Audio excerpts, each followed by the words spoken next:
তৎকালীন সরকার এই পরিবর্তনগুলো গ্রহণ না করে 13ই অক্টোবর 2017 সালে সরকারের দেওয়া পূর্ববর্তী যে শৃঙ্খলাবিধি আছে তাই গেজেট নোটিফিকেশন আকারে প্রকাশ করে দেয়।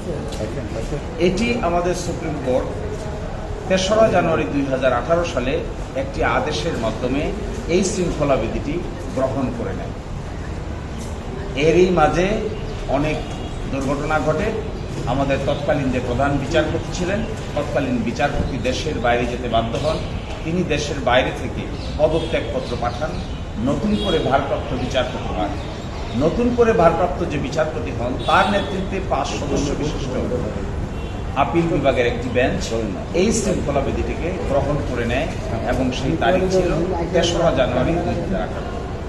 এই অর্ডারটিকে চ্যালেঞ্জ করে আমরা রিভিউ আবেদন দায়ের করেছিলাম যে সুপ্রিম কোর্টে অতীতের যে অর্ডার ছিল 9 জাজের সমন্বয়ে, সেই রায় রিভিউ না করে শুধুমাত্র 5 জজের সমন্বয়ে পরবর্তীতে অ্যাক্টিং প্রধান বিচারপতি এই ধরনের আদেশ দিতে পারেন না।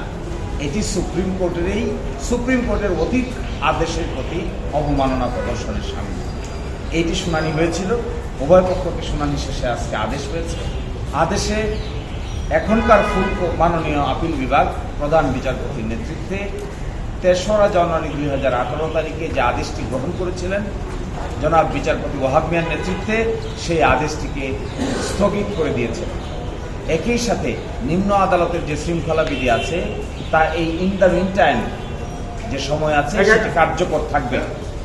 এবং একইভাবে আমাদের হাইকোর্ট বিভাগে যে রিট পিটিশনটি শুনানি হচ্ছে সংবিধানের 116 অনুচ্ছেদ নিয়ে, এই শুনানি যথাযথভাবে চলবে।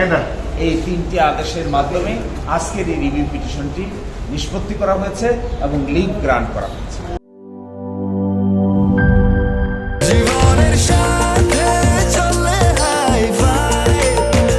স্বাস্থ্যকর অল টাইম ফ্যামিলি কেক, সব সময় অল টাইম হেলদি লাইফ।